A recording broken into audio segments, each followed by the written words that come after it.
हरे कृष्ण कृष्ण कृष्ण हरे हरे, हरे राम राम राम हरे हरे। श्री कृष्णदास कविराज गोस्वामी, इनका आविर्भाव वैद्य कुल में हुआ। कविराज बंगाल की तरफ कविराज वैद्य को कहते हैं। और अधिक इनके जन्म के विषय में वर्णन नहीं मिलता है। इनके एक भाई और थे, जिसका कि स्वयं श्री कविराज गोस्वामी ने चैतन्य चरितामृत में वर्णन किया है। इनके जीवन के वृत्तांत के विषय में अधिक वर्णन नहीं है, किंतु इनके जीवन से जुड़ी हुई कुछ घटनाएं जो स्वयं कविराज गोस्वामी ने ही वर्णन की हैं, और किस प्रकार से उन्होंने श्री चैतन्य चरितामृत को जगत में प्रकाशित किया, ये सब बातें हम लोग सुनेंगे। श्री कविराज गोस्वामी चैतन्य चरितामृत में है, पंचम परिच्छेद में श्री नित्यानंद प्रभु के विषय में वर्णन कर रहे हैं। नित्यानंद तत्व, उसका वर्णन करते करते स्वयं ही ये बात लिख रहे हैं कि नित्यानंद प्रभु की महिमा तो बहुत है अनंत। उसमें उन्होंने तत्वगत विचार बताया, किस प्रकार से नित्यानंद प्रभु के प्रकाश, बलदेव प्रभु ही नित्यानंद प्रभु हैं, और उनके प्रकाश मूल संकर्षण, उनके प्रकाश महासंकर्षण, फिर उनके प्रकाश हैं कारणोदशाई, गर्भोदशाई, क्षीरोदशाई, ये सब पूरा विस्तार से बताया। उसके पश्चात में श्री कविराज गोस्वामी कह रहे हैं कि ये महिमा तो आप लोगों ने सुनी, अब एक महिमा और बताओ, सुनो। आर एक सुन तार कृपार महिमा, अधम जीवेर चढ़ाईला ऊर्ध्व सीमा। नित्यानंद प्रभु की कृपा की ऐसी महिमा है कि जो अधम जीव हैं उसको भी पूरा ऊपर चढ़ा देते हैं। गुरु के विषय में हम लोग जानते ही हैं, मुकम करोति वाचालम पंगुम लंघयते गिरिम। तो जो गुरु है वो नित्यानंद प्रभु के प्रकाश हैं, उनके अंदर ही जब इतनी शक्ति है तो उन सबके मूल श्री नित्यानंद प्रभु, उनकी कितनी अद्भुत महिमा होगी।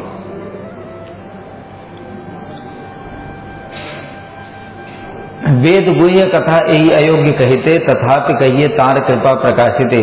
उल्लास उपरी लेखों तुम्हार प्रसाद, नित्यानंद प्रभु मोर क्षम अपराध।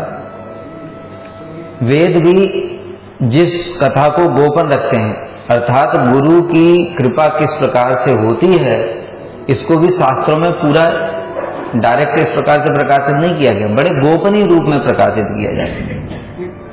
भक्ति को भी किस प्रकार से गोपनीय रूप में ही रखा जाता है शास्त्रों में, किंतु उनकी कृपा से ही मेरे जैसा अयोग्य व्यक्ति भी उनकी महिमा को वर्णन कर रहा है। क्या अब बता रहे हैं, अवधूत गोसाई एक भृत्य प्रेम धाम, मीन केतन रामदास है तार नाम। आमार आलय अहोरात्र संकीर्तन, ताहते आइला तेहो पाया निमंत्रण। उनके घर में अहोरात्र अर्थात अह माने दिन, रात्र 24 घंटे का कीर्तन था। उसमें श्री मीन केतन रामदास जी को निमंत्रण दिया गया था। उनको निमंत्रण पा करके वो वहां पर उपस्थित हुए। श्री मीन केतन रामदास कौन है? श्री नित्यानंद प्रभु के पार्षद हैं, और बड़ा अद्भुत उनकी वर्णन भी है। अवधूत हैं, जैसे नित्यानंद प्रभु हैं वो भी अवधूत हैं, परमहंस हैं। उनके लिए कोई नियम इत्यादि नहीं होता है, हम कभी संन्यास ले लेते हैं, उसके बाद में विवाह भी कर लेते हैं, उनके लिए कोई नियम नहीं है। उसी प्रकार से जो उनके पार्षद हैं वो भी उसी प्रकार से अवधूत हैं। उनकी भी लीला बड़ी विचित्र है। क्या कह रहे हैं? महाप्रेममय तिहो बसिला आंगने, सकल वैष्णवतार बंदिला चरण। महाप्रेममय, सब समय प्रेम में आविष्ट रहते, आकर के आंगन में बैठ गए। सारे वैष्णवों ने आकर के उनकी चरण वंदना की।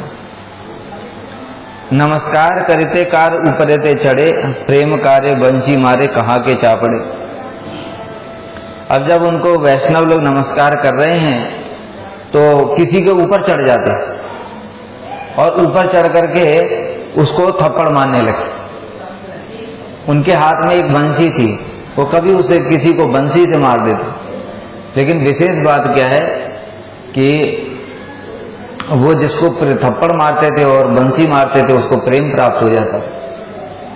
तो उनका थप्पड़ कोई ऐसे जागतिक थप्पड़ नहीं संसार के जैसे, उनका क्या है, वो थप्पड़ खाना तो हम सभी चाहते हैं।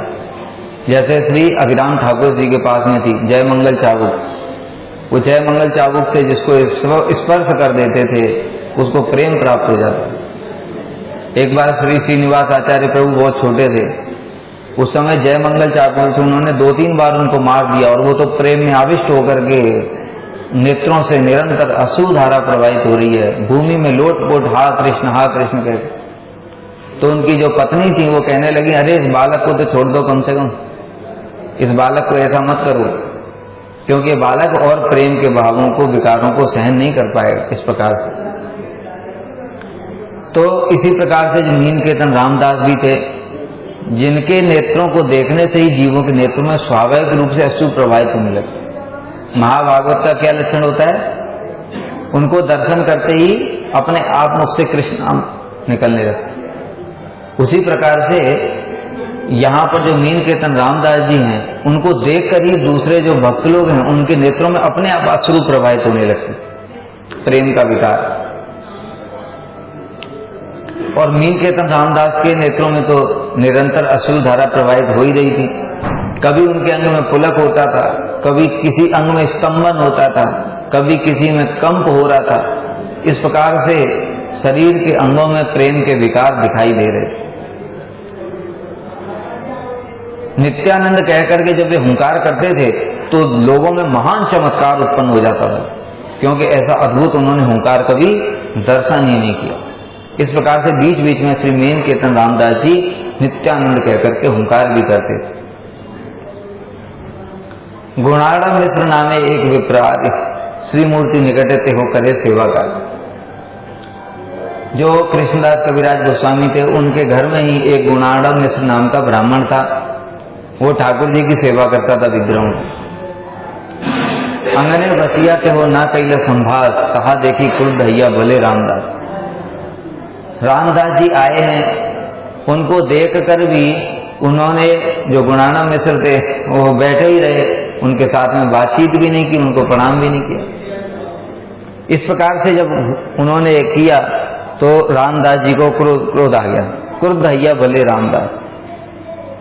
यही तब द्वितीय सूत रोम हर्षण बलदेव देखी जेना कैला प्रत्युद्गम। ये द्वितीय रोम हर्षण सूत है।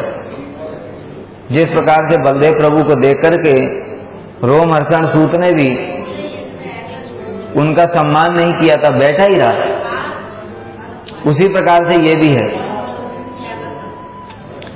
रोम हर्षण सूत कौन थे?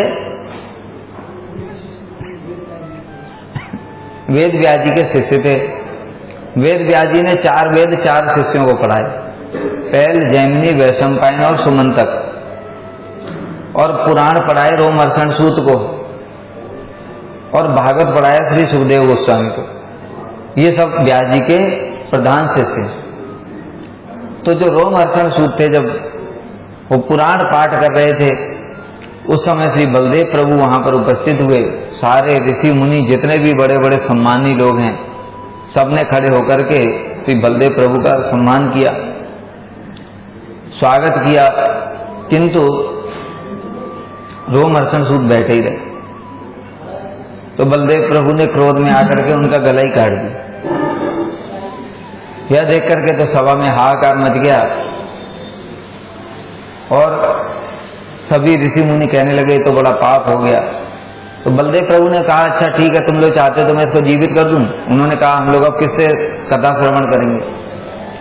तो उन्होंने कहा, अगर तुम लोगों की इच्छा है तो मैं इसको जीवित कर देता हूं। तो वहां पर जितने भी उपस्थित लोग थे उन्होंने इस बात का अनुमोदन किया, नहीं नहीं, आपने दंड दिया, ठीक ही किया। क्यों?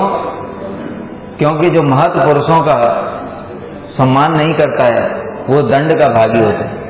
आयु श्रियम यशो धर्मम लोकान आशीष एवं च हंत श्रेयांस सर्वाणि पुंसो महद अतिक्रम। महद अतिक्रम करने से क्या हो जाता है? ये सब चीजें नष्ट हो जाती। आयु, श्री, यश, धर्म और लोकान आशीष, अर्थात जो कुछ हम लोगों को आशीर्वाद प्राप्त हुए बड़े लोगों से, वो सब के सब नष्ट हो जाते हैं। हंत श्रेयांश सर्वान। तो देखो रोमहर्षण सूत का आयु नष्ट हो गई कि नहीं साथ की साथ। जैसे ही बलदेव प्रभु के चरणों में अपराध किया, साथ ही साथ उसका वध हो गया, मृत्यु हो गई। तो उसी प्रकार से श्री रामदास जी यहां पर कह रहे हैं कि ये भी द्वितीय रोमहर्षण है। अब यहां पर प्रश्न उठता है, प्रश्न ये उठता है कि जो अभी मीन केतन रामदास जी के विषय में हम लोगों ने श्रवण किया, कैसी अवस्था है उनकी? सब समय प्रेम में डूबे रहते। कभी उनके नेत्रों से अश्रुधारा प्रवाहित हो रही है, कभी किसी एक अंग में स्तंभन हो रहा है, किसी में कंप हो रहा है। इस प्रकार की उनकी अवस्था है। ऐसी अवस्था वाले क्या कभी कोई विचार करते हैं कि मेरा सम्मान हुआ कि नहीं हुआ? उनको तो कोई चिंता ही नहीं होती। वो तो शारीरिक धर्म से बहुत ऊपर है। प्रहलाद महाराज के गुरुजन हैं, उनको क्या कहते हैं? अरे चंदन के जंगल में ये बबूल का कांटा कहां से उगाया? प्रहलाद महाराज ने कुछ बुरा माना? नहीं माना। वो निंदा और स्तुति में सब समय समान रहते। तो फिर यहां पर मीन केतन रामदास जी ने इनको द्वितीय रोमहर्षण क्यों बोल दिया? कारण ये है, उसमें आगे बता रहे हैं कि जो मीन केतन रामदास जी हैं, बताया वो तो बड़े प्रेमी भक्त हैं, नित्यानंद प्रभु के पार्षद हैं और सब कुछ जानने वाले हैं। वो जान लिया था उन्होंने कि जो गुणाढ़व मिश्र है, इसकी नित्यानंद प्रभु के प्रति श्रद्धा नहीं। महाप्रभु को मानता है किंतु नित्यानंद प्रभु को नहीं मानता। ये अर्धकुकुटी न्याय कर। इस कारण से उनको क्रोध आया। अपने लिए कभी भी महाभागवतों को क्रोध नहीं आता है, लेकिन दूसरों के लिए जो अन्य उनके जो इष्ट हैं, उन पर अगर कोई कुछ करता है तो उनको क्रोध भी आता है और वो विनाश भी कर देते। तो इस प्रकार से बोल करके एत बलि नाचे गाए करे संतोष, कृष्ण कार्य करे विप्र ना करीला रोष। ये सब बोल करके जो मीन केतन रामदास जी थे, उन्होंने नित्य कीर्तन प्रारंभ कर दिया और वो ब्राह्मण भी अपना काम करने लगा।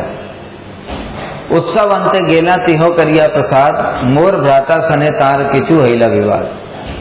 उत्सव के उपरांत में वे प्रसाद लेकर के सम्मान पूर्वक जा रहे थे, लेकिन मेरे भाई का कुछ मीन केतन रामदास जी के साथ में कुछ वाद विवाद हो गया, तर्क हो गया। अब इनके साथ में क्या प्रॉब्लम थी? ये जो कृष्णदास कविराज गोस्वामी के जो भाई थे, इनकी भी नित्यानंद प्रभु के प्रति श्रद्धा नहीं थी, जैसे गुणाढ़व मिश्र की नहीं थी। तो इसलिए उन्होंने मीन केतन रामदास जी के साथ में कुछ उसको लेकर के वाद विवाद हुआ। इसलिए कभी ऐसा नहीं सोचना कि जो मीन केतन रामदास जी प्रेमी भक्त हैं, उनको बड़ा अभिमान है कि मैं बड़ा भक्त हूं। यहां पर तो ऐसा ही दिख रहा है ना बाहर से कि उन्होंने बोल दिया, अरे इसने मेरा सम्मान नहीं किया, ये द्वितीय रोमहर्षण सूत है। कोई ऐसे महाभागवत बोलता है? कोई महाभागवत ऐसे नहीं बोलता है। वो तो मान सम्मान से बहुत ऊपर होते हैं।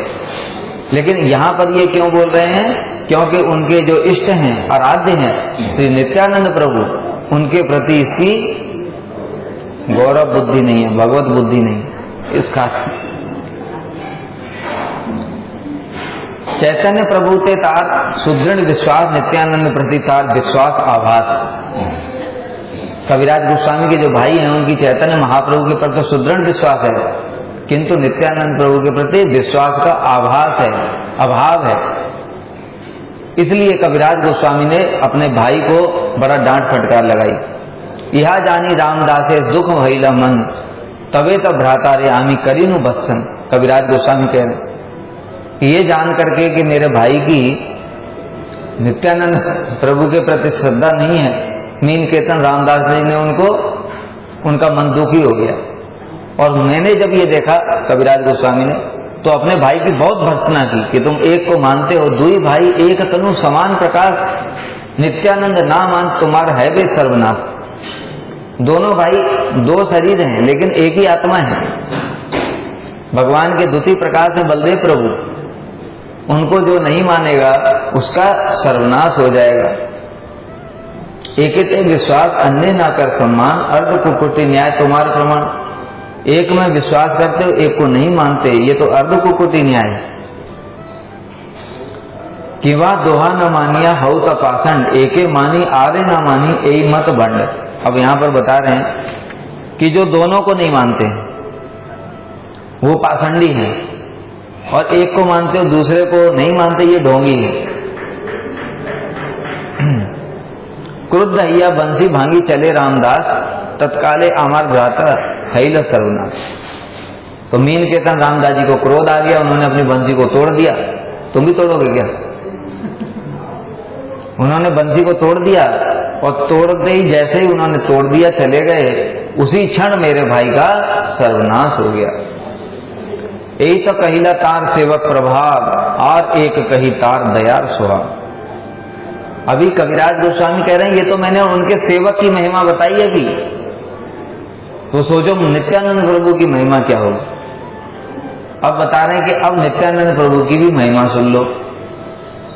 भाई के भर्सनु मुई लैया ही गुण, सही रात्रे प्रभु मोरे दीला दर्शन।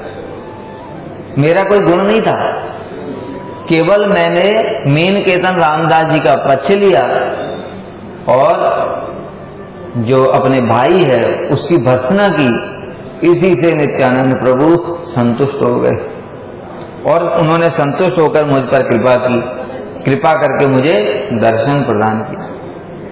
नेहाटी निकटे झामटपुर नामे ग्राम, तहां स्वप्न देखा दिला नित्यानंद राम।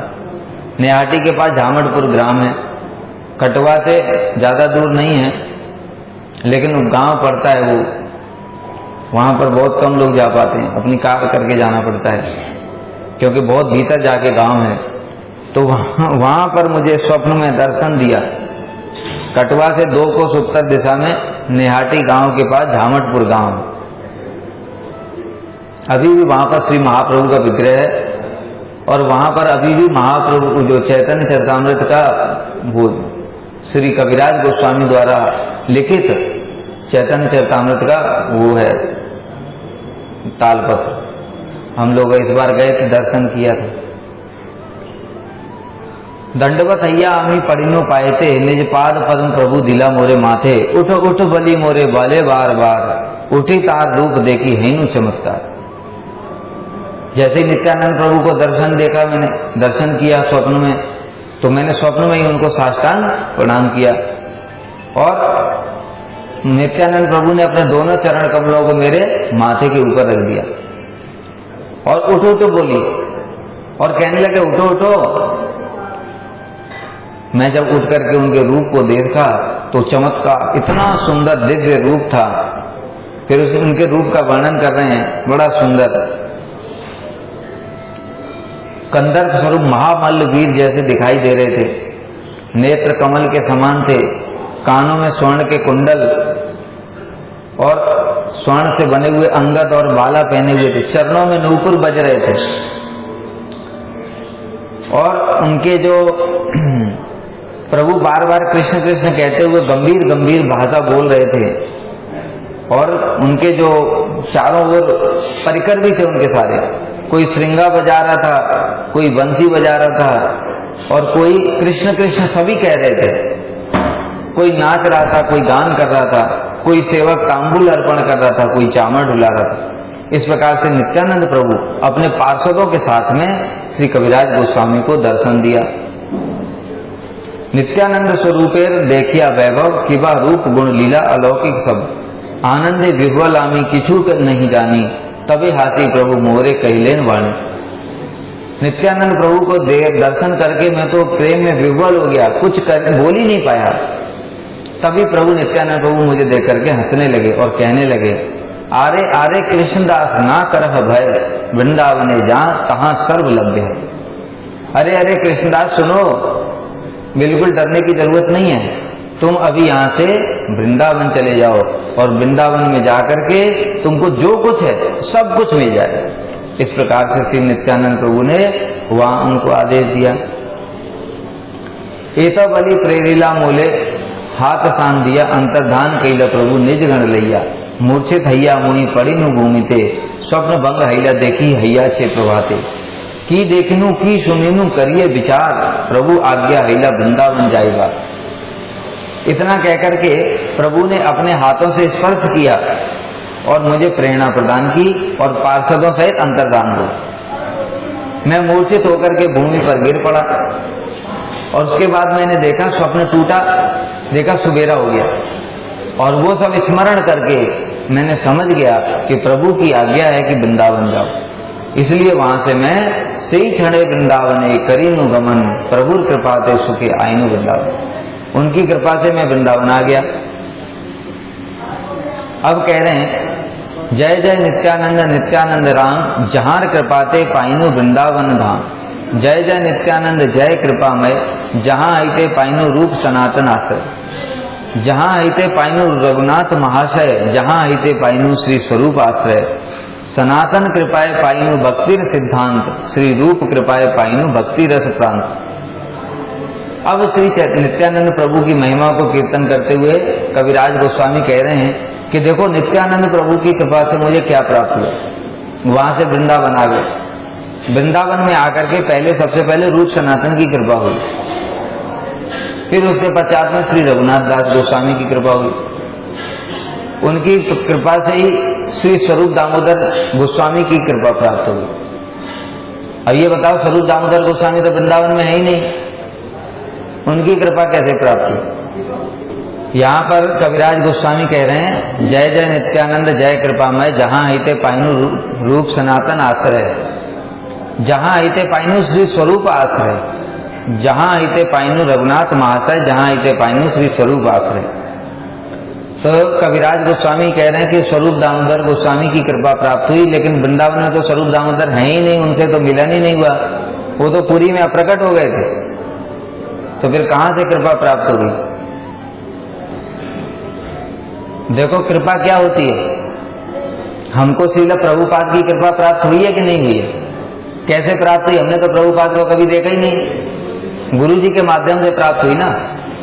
उसी प्रकार से जो कविराज गोस्वामी ने चैतन्य चरितामृत की रचना की है, इसका मूल आधार क्या है? मूल आधार है श्री स्वरूप दामोदर गोस्वामी का कर्चा, श्री रघुनाथ दास गोस्वामी का कर्चा। श्री स्वरूप दामोदर गोस्वामी ने जो कुछ भी गंभीरा के भीतर में लीला दर्शन करते थे, वो सारा का सारा कर्चा में लिखते थे और सब कुछ रघुनाथ दास गोस्वामी को कंठस्थ करा दिया। जब श्री रघुनाथ दास गोस्वामी ब्रज में आए, तब श्री रूप सनातन ने उनको आदेश प्रदान किया कि आप प्रतिदिन जो गौड़ीय भक्त हैं उनको महाप्रभु की गंभीरा लीला को सुनाओ, क्योंकि यहाँ के भक्त तो वहां गए ही नहीं, इसलिए उन्होंने उन लीलाओं को दर्शन भी नहीं किया। इसलिए आपने दर्शन किया तो आप उनको सभी भक्तों को सुनाओ। और बाद में जब कविराज गोस्वामी को आदेश प्रदान किया चैतन्य चरितामृत की रचना करने के लिए, तब वो सारा का सारा स्वरूप दामोदर गोस्वामी के कर्चे की बातें, रघुनाथ दास गोस्वामी की जो अपनी अनुभूतियां, वो सारी की सारी कृपा श्री कविराज गोस्वामी को प्राप्त हुई। इसलिए कह रहे कि स्वरूप दामोदर गोस्वामी की कृपा प्राप्त हुई। और सनातन कृपा पाइनु भक्ति र सिद्धांत, सनातन गोस्वामी की कृपा से भक्ति सिद्धांत की प्राप्ति हुई। श्री सनातन गोस्वामी को भक्ति सिद्धांत का आचार्य कहा जाता है। सनातन ग्रंथ कैले भागवतामृते, भक्त भक्ति कृष्ण तत्व जानी जहां है। भक्ति, भक्त और भगवान, ये तीनों तत्व कैसे जान सकते हैं? भागवतामृत, श्री बृहद भागवतामृतम की, उनकी सनातन गोस्वामी की कृपा से जो बृहद भागवतामृतम ग्रंथ प्रकाशित हुआ, उसका आश्रय करके हम भक्ति, भक्त और भगवान तीनों सिद्धांत को जान सकते हैं। सिद्धांत सार ग्रंथ कैला दसम टिप्पणी, कृष्ण लीला रस प्रेम जहां है जान। दसम स्कंद की उन्होंने टिप्पणी भी की है, दसम स्कंद की टीका लिखी सनातन गोस्वामी ने। हरि भक्ति विलास ग्रंथ कैला वैष्णवाचार, वैष्णवेर कर्तव्य जहां पाइये पार। और उन्होंने हरि भक्ति विलास ग्रंथ की रचना की, जो वैष्णवों के लिए जितने भी आचार विचार, जितने भी नियम सिद्धांत हैं, वो सब उसमें वर्णन है। और विलाप कुसुमांजलि का प्रातःकाल हम लोगों ने श्रवण किया। वैराग्यो भक्ति रसम प्रयत्न पायर माम अनवीप्सु मंदम कृपाम बुधिर पर दुख दुखी सनातनम तम प्रभुम आश्रय। तो श्री रघुनाथ दास गोस्वामी भी श्री सनातन गोस्वामी की स्तुति करते हुए कह रहे हैं कि जिनकी कृपा से मुझे वैराग्य युग भक्ति रस सिद्धांत की प्राप्ति हुई।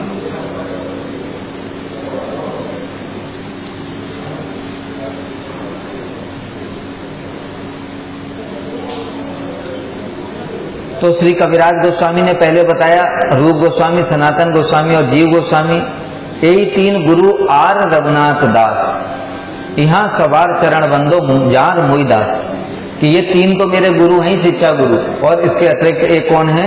श्री रघुनाथ दास हैं, जिनके रघुनाथ दास ने और श्री रूप गोस्वामी कौन है?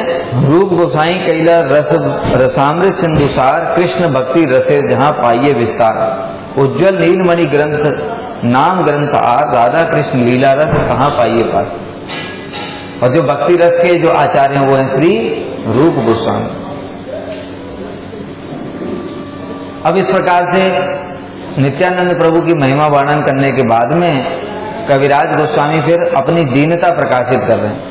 क्या कह रहे हैं? जगाई मदाई हईते मुई से पापिष्ठ पुरसेर कीट हईते मुई से लगिष्ठ। मोर नाम सुने जई तार पुण्य छय मोर नाम ले जई तार पाप। एमन निघृण मोरे केवा कृपा करे एक नित्यानंद बिनु जगत भीतर।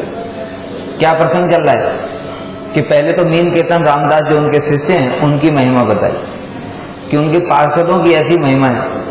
दूसरा फिर बताया नित्यानंद प्रभु की कैसी कृपा की महिमा कि देखो मैं जगाई मदाई से भी अधिक पापी हूं और विष्टा के कीड़े से भी नीच हूं। यह उनकी अपराकृत दीनता है। मेरा जो नाम सुन लेता है उसके पाप नष्ट पुण्य नष्ट हो जाते हैं। मेरा नाम लेने से पाप लगता है। एक नित्यानंद प्रभु के अतिरिक्त जगत में ऐसा कौन है जो मेरे जैसे अधम जीव पर भी कृपा करेगा। तो इस प्रकार से नित्यानंद प्रभु की महिमा और अपनी दीनता प्रकाशित कर रहे हैं। क्या कह रहे हैं? प्रेमे मत्स्य नित्यानंद कृपा अवतार उत्तम अधम किचू न करे विचार। जो नित्यानंद प्रभु सब समय प्रेम में मत रहते हैं, उत्तम कौन है अधम कौन है ये कोई विचार ही नहीं करते। उनके सामने जो आ जाता है उसी पर कृपा कर देते। जैसे हम लोग सुनते जगाई मदाई के बारे में, जब महाप्रभु ने आदेश दिया हरिदास ठाकुर और नित्यानंद प्रभु को जाओ प्रचार करो, तो नित्यानंद प्रभु हरिदास ठाकुर पहुंचे। वहां जगाई मदाई जिधर रहते थे वहीं पहुंच गए। सब लोगों मना कर रहे हैं, अरे इधर मत जाना, ये लोग बड़े पापी हैं, ये साधु भी नहीं जानते कौन साधु है कौन नहीं साधु है, इसलिए तुम्हारा कहीं अहित ना कर दे, उधर मत जाओ। ये सुनने के साथ ही साथ नित्यानंद प्रभु के हृदय में पहली बात क्या आई कि सबसे पहले इनका ही उद्धार करना, प्रचार यहीं से होगा। अब देखो जो कह रहे हैं जो श्री कविराज गोस्वामी की उत्तम अधम किचू ना करे विचार, ये बात है कि सिद्ध कि उत्तम अधम कोई विचार ही नहीं, कि जो सबसे अधम क्या अधमा अधम, जिन्होंने दुनिया के सारे पाप कर रखे, चित्रगुप्त भी जिनके पापों का अकाउंट लिखते लिखते थक गए, उनको ही नित्यानंद प्रभु कह रहे हैं कि सबसे पहले इन पर ही कृपा करनी है। और जब नित्यानंद प्रभु ने सोच लिया तो महाप्रभु को तो करनी पड़ेगी, और अंत में वैसा ही हुआ। वो जगाई मदाई को नित्यानंद प्रभु ने महाभागवत बना दिया। इसलिए कह रहे हैं कि ये नित्यानंद प्रभु कृपा के अवतार हैं और वो उत्तम अधम का कोई विचार नहीं करते। जे आगे पड़े तारे करे निस्तार, उनके आगे जो पड़ जाता उसी का उद्धार कर देते। इसलिए तो बताया जगाई मदाई सामने पड़ गए तो उन्होंने ये नहीं सोचा अरे इनको कौन छोड़ो, इनको बाद में करेंगे, नहीं, सबसे पहले इनको ही करना। तभी तो जगत में महाप्रभु की महिमा पता चलेगी। मेरे प्रभु की महिमा कैसे पता चलेगी जगत में कि देखो इतने पापियों का उद्धार कर दिया, ऐसे श्री महाप्रभु इतने दयालु हैं, तब जगत में महाप्रभु की महिमा वास्तविक प्रकाशित होगी। इस कारण से उन्होंने ऐसा किया। तो इसलिए उनके आगे जो कोई भी आ जाता है उसको वो उद्धार कर देते हैं।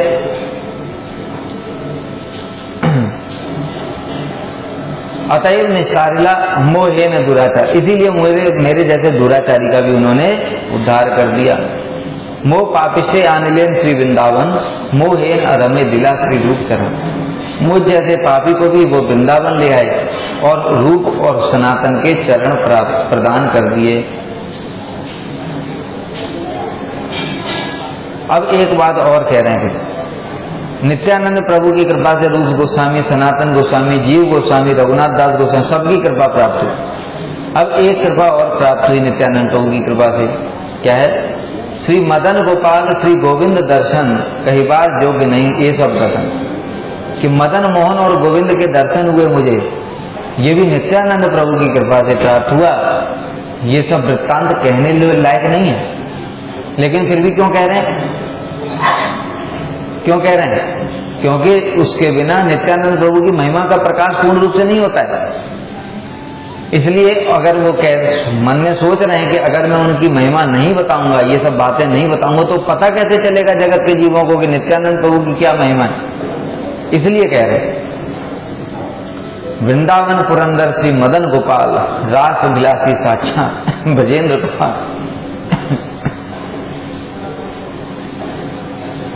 नित्यानंद दया मोरे तार दिखाईला, श्री राधा मदन मोहने प्रभु करी दिला। कि नित्यानंद प्रभु ने मुझ पर दया करके उनके दर्शन कराए और श्री राधा मदन मोहन को मेरा प्रभु अर्थात स्वामी बना दिया।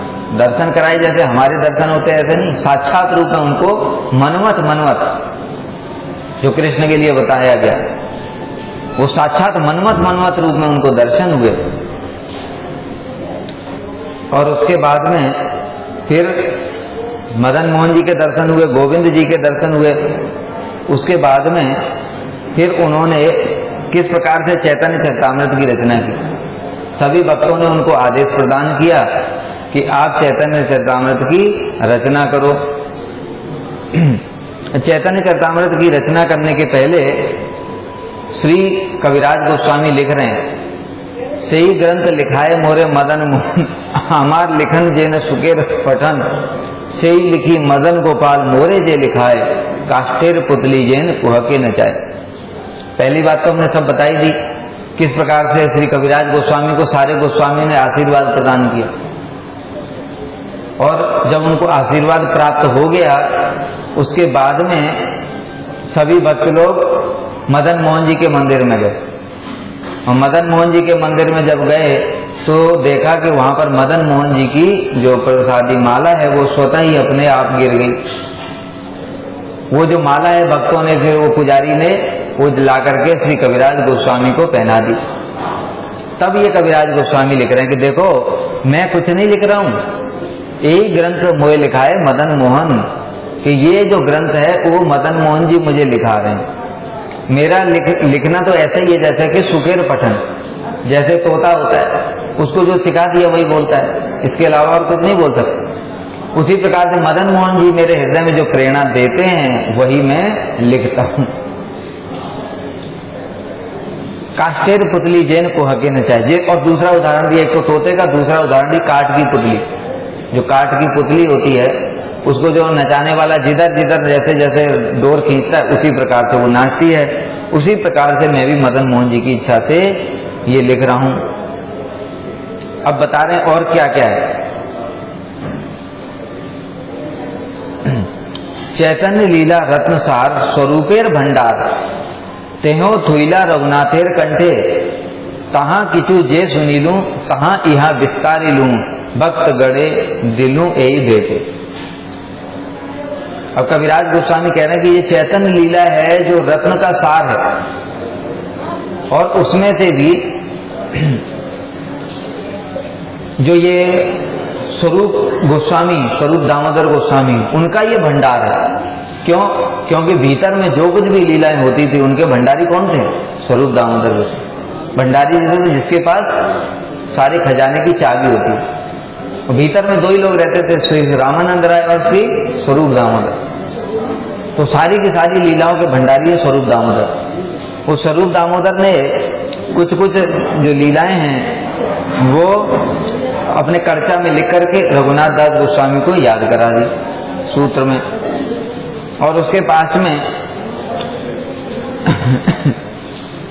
इसीलिए यहाँ पर एक बात और भी बता रहे हैं कि इसलिए स्वरूप दामोदर गोस्वामी का कोई अलग से ग्रंथ नहीं है, क्योंकि उन्होंने ही जो कुछ भी लिखा था वो रघुनाथ दास गोस्वामी से श्रवण करके श्री कविराज गोस्वामी ने वही विस्तार किया है। क्योंकि जब श्री वृंदावन दास ठाकुर जी ने चैतन्य भागवत की रचना की तो उसमें महाप्रभु की विशेष रूप से नवदीप की लीला है, संन्यास लेने के बाद की लीलाएं बड़ी कम है।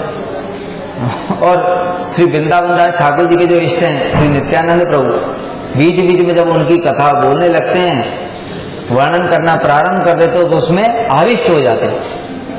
उस कारण से वो ग्रंथ में बहुत सारी नित्यानंद प्रभु की महिमा है, तो उस कारण से ग्रंथ का विस्तार अधिक हो गया।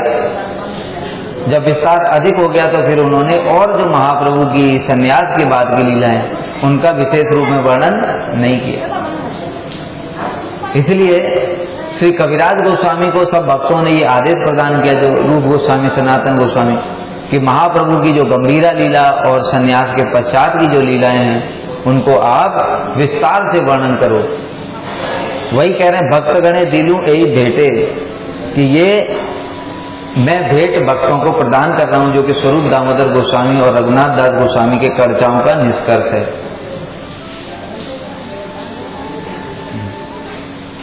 स्वरूप गोसाई करचाए जे लीला लिखिला, रघुनाथ दास मुखे जे सब सुनीला, सही सब लीला कही संक्षेप करिया, चैतन्य कृपा ते लिखी क्षुद्र जीव भैया।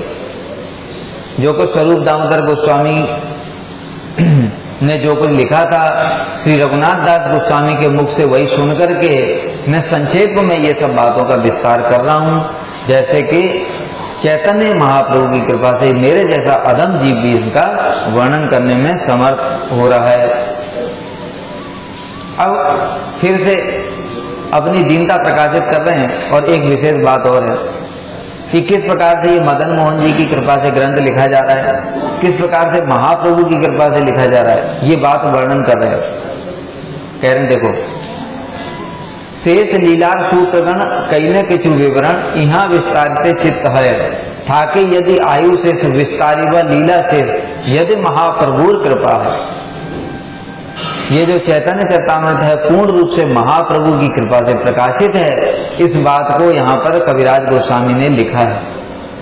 क्या कह रहे हैं कि जितनी जो महाप्रभु की लीला थी वो सूत्र रूप में मैं कुछ विवरण कर रहा हूं। इसको विस्तार करने की तो मन में इच्छा है, किंतु आयु बहुत अधिक हो गई है। अभी पहले बताया, पहले की तरह तो कंप्यूटर होते नहीं थे कि उसमें जब मर्जी आया तब एडिटिंग कर लिया, डिलीट कर दिया, ये कर दिया, वो तो उसमें स्याही भी कैसी होती थी, वो उसमें डुबो करके और फिर एक एक अक्षर लिखना पड़ा, फिर डुबो फिर लिखो, फिर डुबो फिर, ऐसे कितना समय लगता है।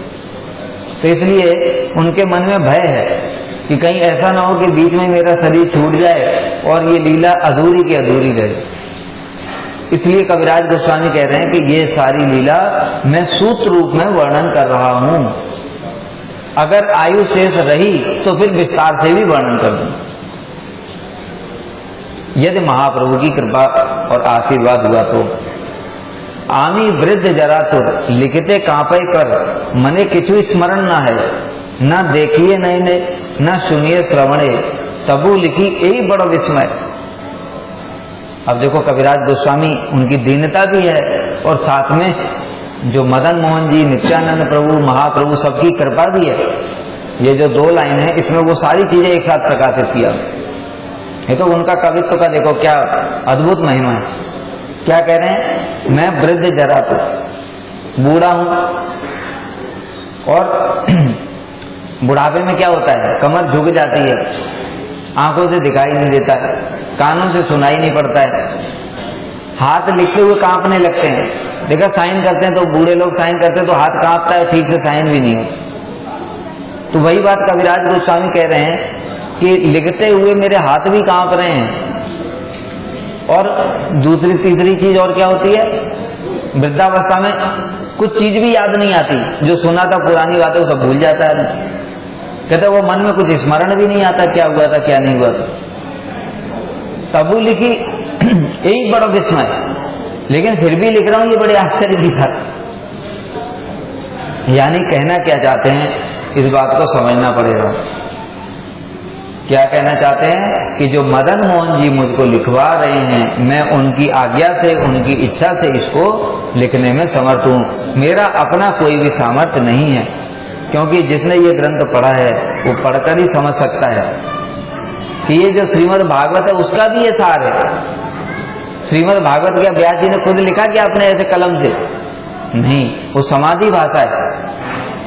समाधि भाषा का तात्पर्य क्या है? जो कृष्ण ने उनको लीला दर्शन कराई वो सारी की सारी लीला व्यास जी ने श्री चैतन्य भागवत श्रीमद् भागवत में उनको वर्णन कर दिया।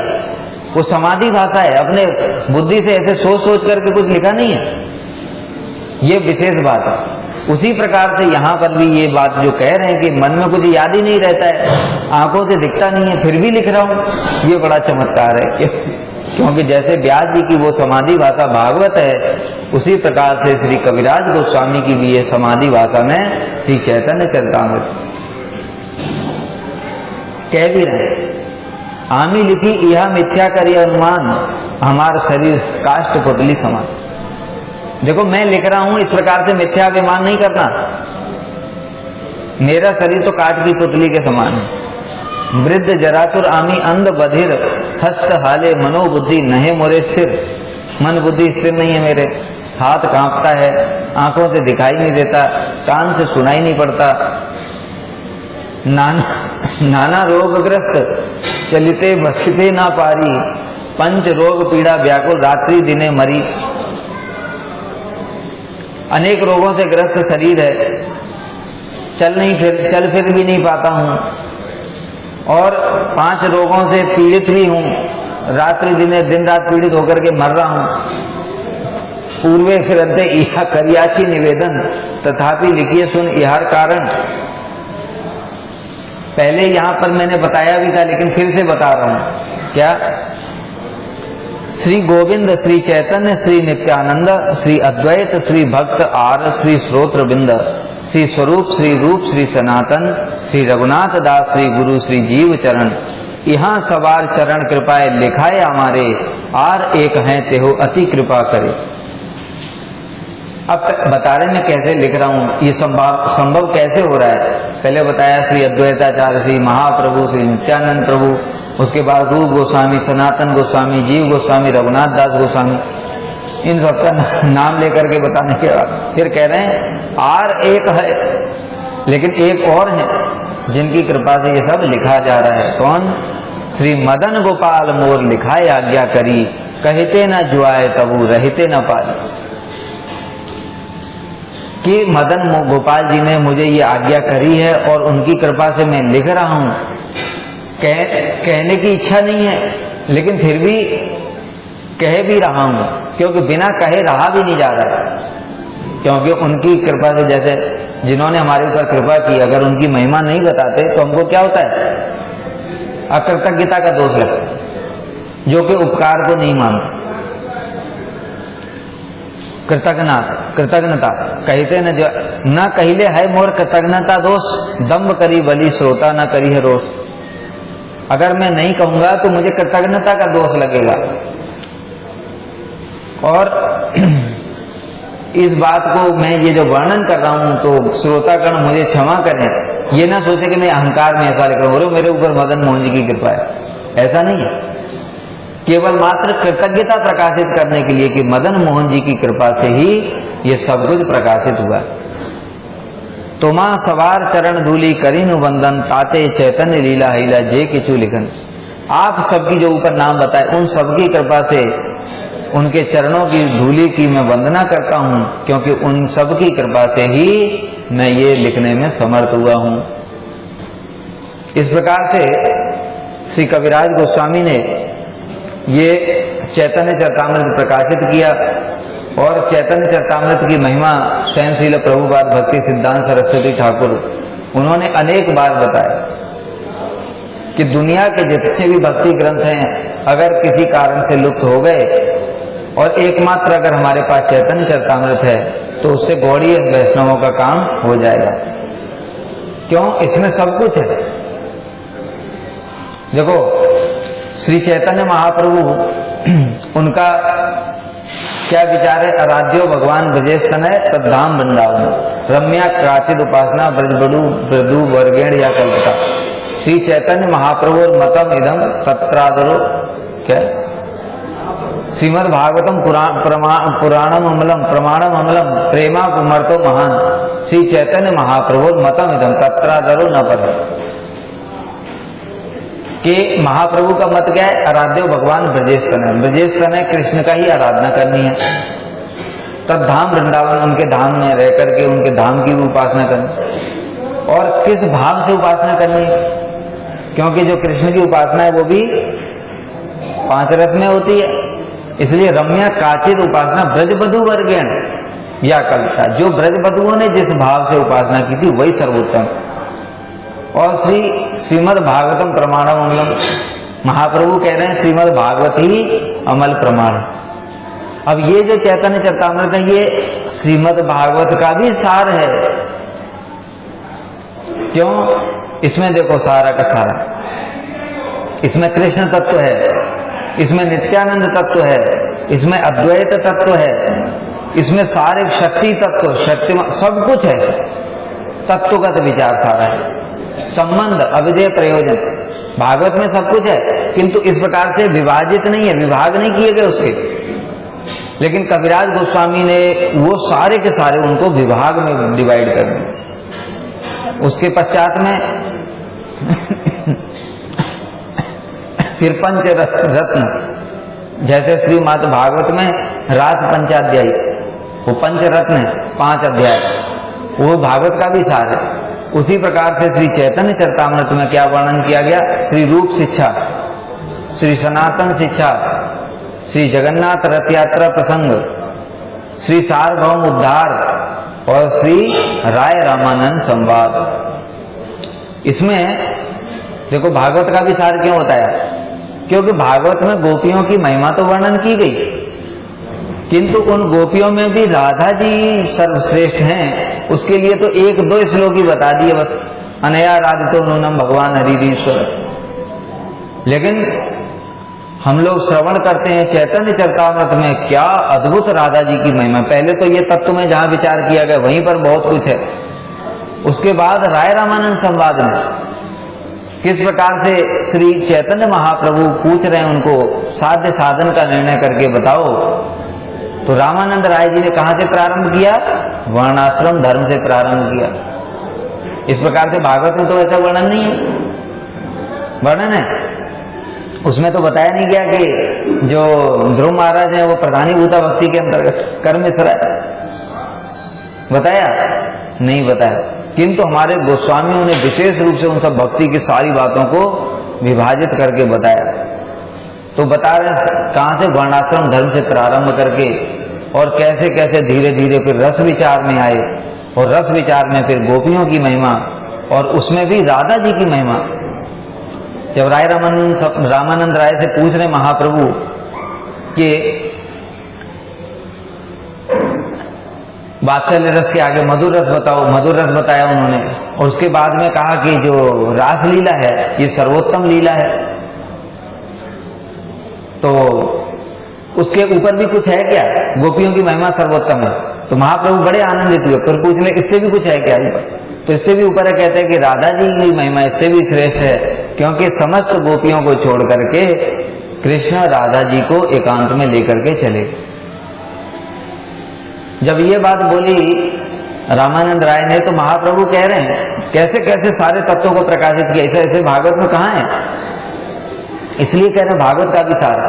तो रामानंद राय से महाप्रभु कह रहे हैं कि ये तो राधा जी की महिमा प्रकाशित हुई नहीं। क्यों?